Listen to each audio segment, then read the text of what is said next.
Gravels. However, the gravels it was found in was sandwiched between two layers of the walnut shale. This is from the time of the dinosaurs.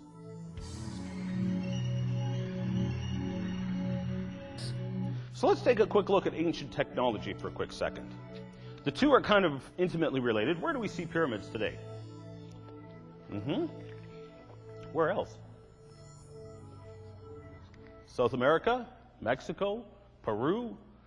In fact, you find pyramids all over the world. Why would people be building pyramids all over the world? Seems like a strange oddity, and in fact, there are tons of similarities like this throughout all cultures around the world. My good friend Vance Nelson is actually working on a book right now, which I've forgotten the name of it right now, but he's either going to get the book done or he's going to do a video, depending on which. But he ties all this back to the time of the Babylonian culture. You got to remember, according to the scriptures, all cultures came from one place, Babylon. Now, even right here in North America, you see pyramids in the form of mounds. They're mounds of dirt. I finally got to see one. This is in Ohio, and it is exactly like a pyramid, complete with the steps up to the top, which is flat, exactly like the Mayan pyramids. Exactly. Just made out of dirt instead of rock. It's the only difference. You find pyramids all over the world. Why? Well, because the Tower of Babel wasn't a tower, it was actually a pyramid. And so all these cultures split off from a pyramid, and this is presumably what it would have looked like when it was finished. It's still around today, the remains of it. It's the temple, or the ziggurat of Ur. It's a huge monstrosity, and most of it is still around today. So you see these cultures all coming from the same culture, which all have ties. And one of the things that my friend Vance Nelson gets into is things like boomerangs. Where do you find boomerangs nowadays? Australia? And? Exactly. Nobody realizes it. Do you realize boomerangs were found right here in North America? Not just Australia, North America, South America, even in the Arctic. You find them all around the world. There's another kind of weapon called an atlatl. And again, this is another thing that Vance has done a pile of research on. Get his book when it comes out, or get his video when it comes out, depending on which he gets done first.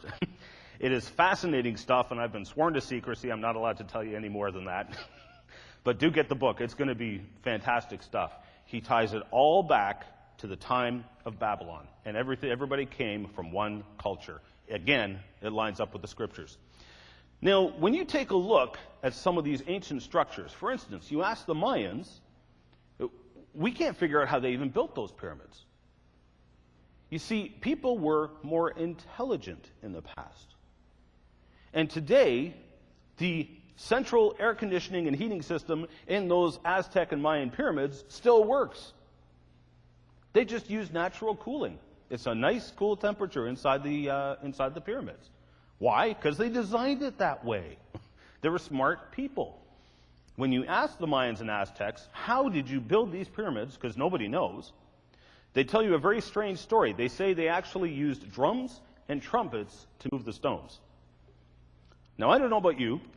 My skeptical knee-jerk reaction is to go, oh, come on. Really, come on.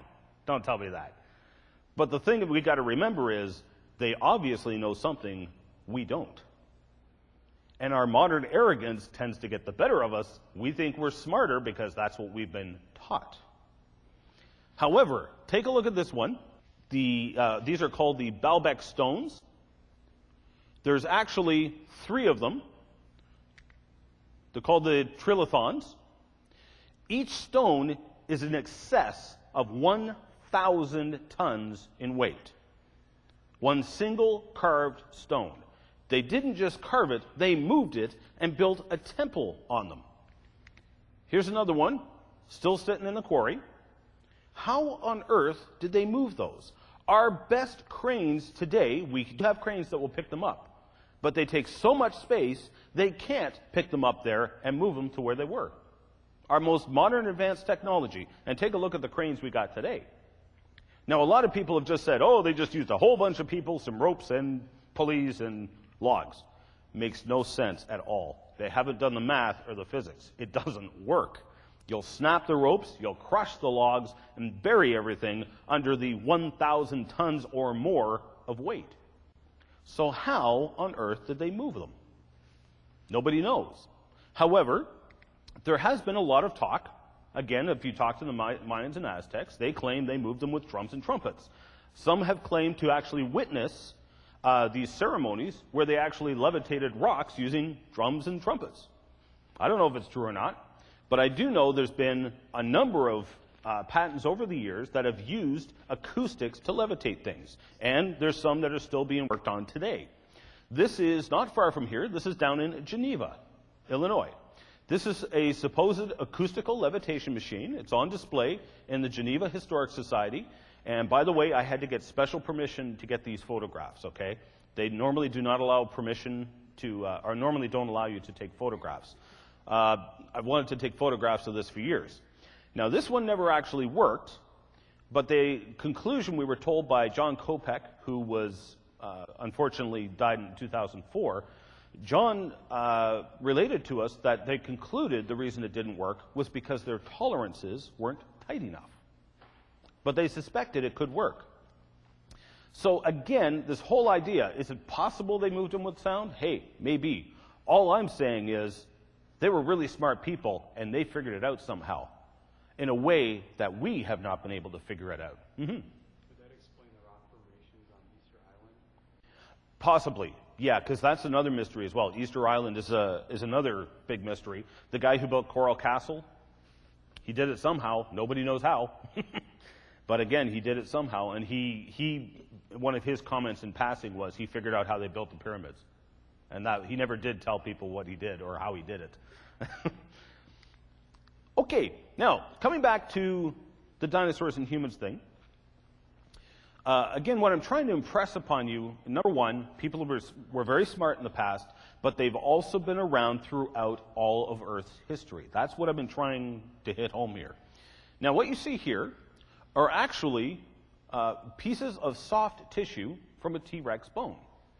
Now, Mary Schweitzer and her team, a number of years prior to this, had actually found what they believed were red blood cells still in a T-Rex femur.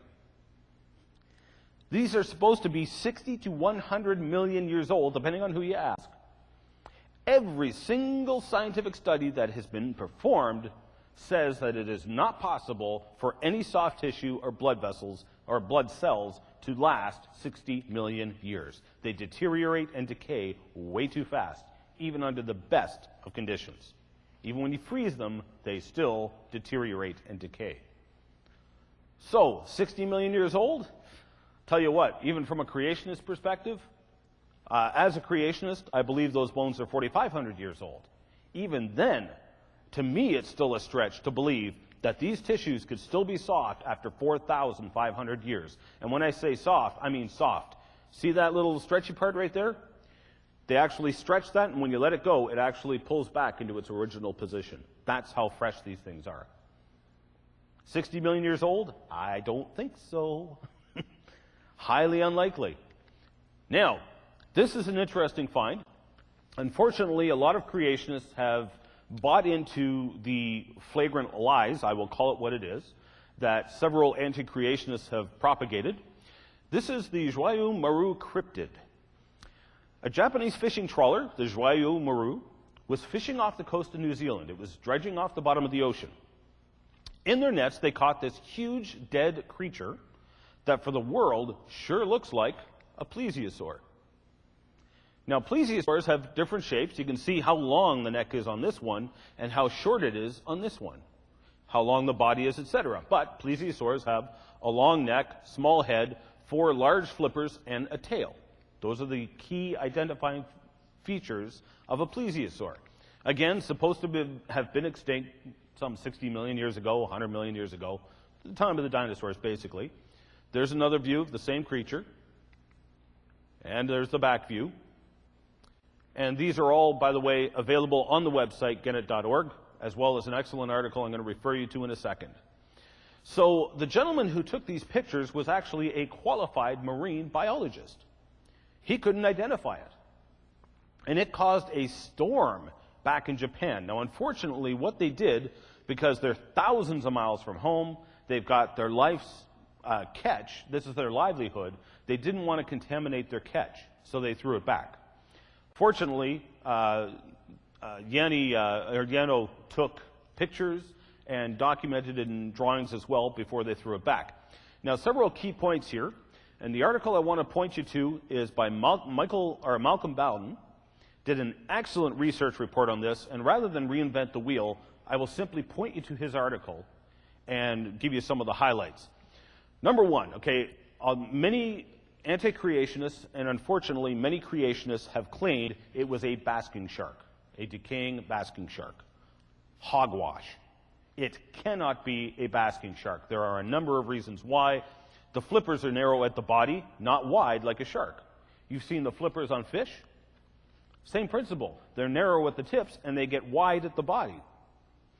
The flippers on this creature were radically different. They were narrow at the body, flared out, and got narrow at the tips, exactly like a plesiosaur, and not like a basking shark. There was all 4 flippers. There was 4 flippers. That, first of all, is a surprise. All 4 flippers were the same size, roughly. Again, indicative of a plesiosaur, not a shark, which has larger flippers on the front, smaller fins on the back. Basking sharks do not have red flesh. If you noted carefully in the pictures, actually, you know what? I'm going to back up a hair so you can see it for yourself. Notice the red flesh visible at the spine. All this other white stuff is decaying fat. I'm going to come back to that as well. Deteriorating fat. So basking sharks do not have red flesh. That rules out the basking shark. Now, unfortunately, you got to watch out for this. Some evolutionists, in arguing for the basking shark, watch carefully what happens. One of them said, yeah, but this other kind of shark, its flesh is as red as a tuna if you open it up. That's true, but that wasn't a basking shark. So if you see what happened here, they did a bait and switch. They were talking about the basking shark, arguing for a basking shark, then suddenly referred to a shark that was not the basking shark and said, but it's red. Basking sharks have no red flesh. You can't argue 2 different sharks at the same time. It is not a basking shark. Basking sharks do not have fat. As Yano pointed out, this was decaying fatty flesh. There was the absence of pneumonia. When sharks decay, they give off ammonia. It's a very distinct smell. You can't miss it. And these are marine biologists. These are fishermen. They know what they're talking about, and they know what they're doing. It's not like they're amateurs. There was no dorsal fin. In other words, the fin going down the spine, it was gone. Completely absent. Some have argued that the dorsal fin had flopped down the side and that looked like a flipper. Well, if you paid close attention to the photographs, you'll notice I showed you both sides. Both sides apparently had a flopped over dorsal fin then. Makes no sense. There was no dorsal fin. Again, ruling out the idea of a basking shark. Lastly, when basking sharks die, they float. They are scavenged. There was no evidence of scavenging, and this carcass was sitting on the bottom of the ocean. It sank. It was negatively buoyant, not positively buoyant as a dead basking shark is. It was dredged up from 900 feet below the surface. It was not a basking shark. The most likely explanation, it is a plesiosaur-like creature, some kind of mammal. There are some slight differences, but as you saw for yourself, there are variations even within the plesiosaurs. Perhaps variations we don't even know about. Now, for further reading, if you want to follow up on this, of course, Malcolm Bowden's article, which I just referred to, there's the full web address there. And then there's another gentleman by the name of John Koster, and that is where I got those photos from. And that's on the Genet website, and that's the web address for that. And that was from the Missouri Association for Creation. Both of them are excellent articles. Basically, John Koster started off his article. He wanted to show you what the scientific community did not want you to see. And so they published the photographs, and did a follow-up article. Excellent reading. Check it out from there. Now, I just showed you a possible dinosaur-like creature, possibly still alive today, and I'm going to come back to the coelacanth later on, because that also ties in with this, but that's for another lecture. These photographs I'm going to show you are once again fossil human skeletons. Completely modern, but they come from the Dakota Sandstone in Moab, Utah. As you can see, they're articulated. These come from my good friend Don Patton down in Texas. And Don, Carl Baugh, the Creation Evidence Museum, Joe Taylor, and team went up to Utah to excavate several of these in the 90s. The first group was found in the 70s by this guy, Dale Fuller. Again, my good friend Vance Nelson, who is an amazing researcher, and he is like the typical Canadian Mountie. He always gets his man. He did not have the name of this guy, and he still tracked him down, calling all over the United States until he found him. And he found him, and he interviewed him over the phone personally. So we got the scoop. What happened was Dale Fuller was bulldozing in this mine. I believe it was a copper mine. And what happened is he dug up these bones. When you're driving a bulldozer, you can't see in front of you. So as he's bulldozing along, he struck these bones. In his mind, this is an Indian burial site. He didn't think it through that it took a bulldozer to remove the solid rock to expose the bones. He didn't clue in. But he assumed they were Indian remains, so he covered them again. In the meantime, while he went away, a guy by the name of Lynn Ottinger, who is a local rock hound. I've actually gotten to meet his son. I've been to Lynn Ottinger's rock shop. Lynn Ottinger came by with a group of fossil rock hounds, knelt down with his brush, swept away the dirt, and made the find of the century. And so there was a misperception that was conveyed that these rocks were not buried in solid stone. They were in solid sandstone. In fact, the solid sandstone was so hard that they actually stopped mining there. They actually closed the mine down because it was just too hard to mine. There's Dale Fuller pointing to the very spot he first dug up the fossil bones. Now, this is all in the Dakota Sandstone, okay? Now, the bones have actually become permineralized with things like malachite, for instance, gives it a blue tinge, copper, etc. And it's actually turned all the stones into a very beautiful blue color. Azurite and different minerals like that involved. But here's the thing. There was 10 skeletons of men, women, and children found, total. Now, again, you remember I mentioned before, whenever we find an out-of-place artifact or an out-of-place fossil, the first thing they assume is that there was a crack in the ground, that these poor people walked along and fell into the crack. Well, there's a lot of problems with that. Number one, there was no evidence of a crack. Dale Fuller saw no faulting anywhere. In fact, he's able to point out to you where the faults in the mine were. None were where he dug up the skeleton. And they had excavated for years above that skeleton, slowly removing solid rock. These skeletons were in solid rock. Others came up with the crazy idea that it was Indians who were mining and the mine collapsed. Well, no broken bones, and mines just don't seem like the kind of place to have women and children either. Maybe I'm wrong, but it just doesn't seem like the right place. But here's the thing. They're embedded in the Dakota Sandstone, which is supposedly dated at 100 million years old, according to the U.S. Geological Survey. Again, the time of the dinosaurs, completely modern human skeletons. Now, let's get to one of my more favorite places. Let's head on down to Texas. This is the Paluxy Riverbed. And what you're looking at here is actually the longest trail of dinosaur tracks. The Paluxy is literally world famous as a mega track site. There are dinosaur tracks all over the place. If you ever get the chance to go, you have to go and visit it. And I remember the first time I walked down the river, I had never seen a dinosaur track before. I didn't know what I was looking for. I'm walking down the river going, gee, I hope I find one. And then practically fell into one. They're all over the place. And some of them are huge. You can take a bath in them. This particular trail is 157 tracks long, extending over 500 feet. It is now the longest trail in the world. It was first discovered in the 1970s by a guy by the name of Mike Turnage. It was later excavated by the Creation Evidence Museum, Don Patton, and team and friends in the year 2000. Now, the reason I bring this up, first of all, it's an important find. It is the longest continuous dinosaur trail known to date. However, a number of individuals, evolutionary individuals who are not very fond of the creationists, have since laid claim basically to the trail and have named it after themselves instead of the Turnage Patton Trail. No, it was originally discovered by Mike Turnage and Don Patton. I'd just like to set the record straight.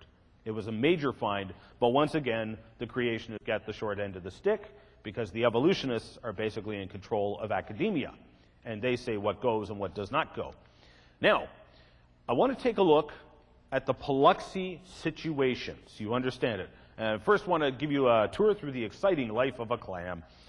There's the clams spending their nice day basking in the sun, eating something, I don't know what, I'm afraid to ask.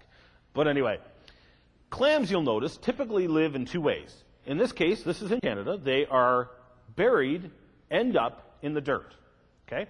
So they're either buried in the dirt, end up, or they actually glue their hinge to a rock or something, okay? Now, when they die, they fall open. Now, there are some clams and oysters, actually, I'm not sure about oysters, but I know there are some clams that do not open when they die. The clams I'm about to show you do open when they die, okay? They actually pull themselves closed, so they actually fall open when they die. Even when they move around, they are still in the upright position. You can actually see the trail where it's moving around. They open their shell a little bit, and they have a little foot, and they shove themselves along with their little foot. So even when they're moving, they're still in the upright position. Now, let's take a look at the Paluxy Riverbed. Again, this is all part of the Austin Chalk sequence that I talked about a couple sessions ago. And there's several layers. This is more of the marl layer that's in between them. But the clams, the fossil clams, are found all throughout the layers, including the layers with the dinosaur tracks. When you take a look, the shells are all over the place. There's got to be billions of them, literally. You can see there's fossil shell, fossil shell, fossil shell, fossil shell. Notice not one of them are upright. They have been ripped up from either what they were anchored to or the dirt they were anchored in and tumbled. Now, I did a study a couple of years ago. I documented hundreds of them. Not one was in the living position. Clear indication of catastrophic ripping up and burying in the dirt, contrary to what you see in the common literature, which says that they were buried in situ or buried in the living position. There was nothing common gentle about this. This was a catastrophe. Now, those layers have tons of dinosaur tracks in them and what sure look like human footprints, fossil human footprints. Among the dinosaur tracks, beside the dinosaur tracks, sometimes in the dinosaur tracks, sometimes the dinosaur tracks overlap the human tracks.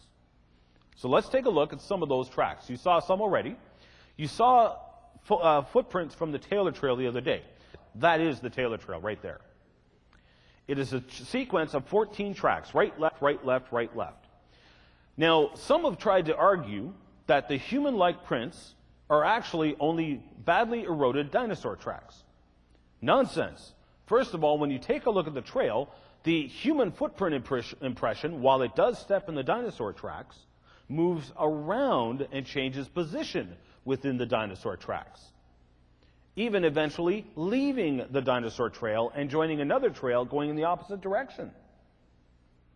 These are clearly what has gone on here. The dinosaur walked in the mud, and then shortly thereafter, a human walked in the footprints of the dinosaur. Why would a human do that? Have you ever tried to walk through deep snow or walk in mud?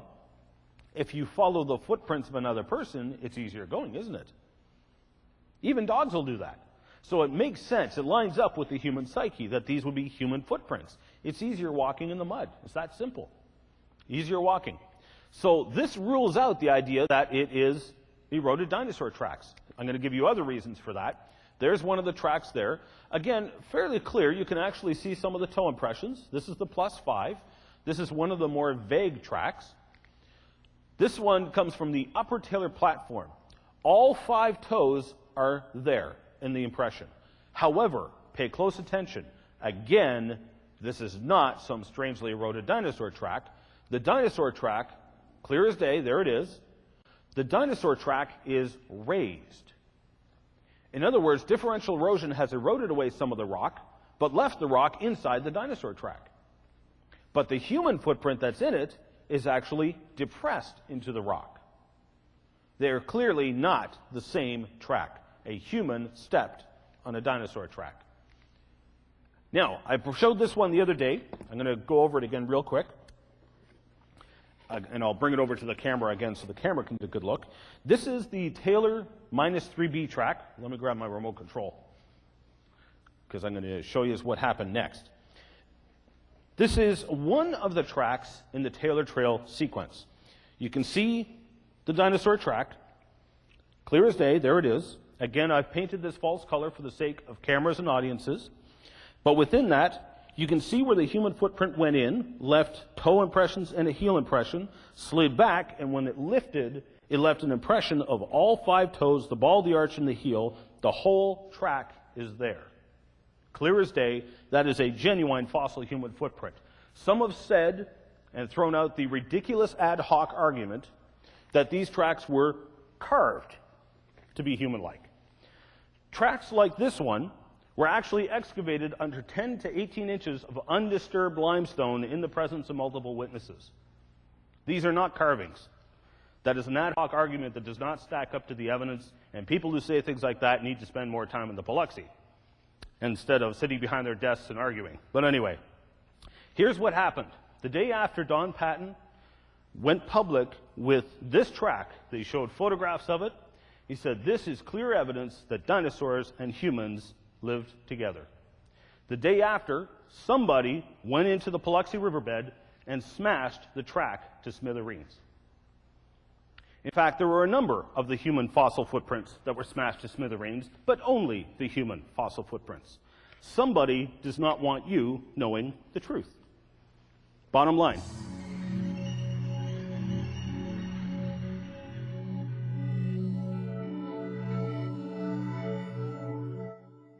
Now, the fossil cat print, which again is just as damaging to the evolutionary model, cats were not supposed to have evolved until 54 million years after the dinosaurs became extinct. Yet here's their footprints right alongside the dinosaur tracks, and again, sectioned, as you can see, in a number of different ways. And there you can see the pressure lines present from the fossil footprint. These are genuine fossil footprints among dinosaur footprints, and they should not be there. This is science's best explanation for dinosaur tracks and human tracks found together.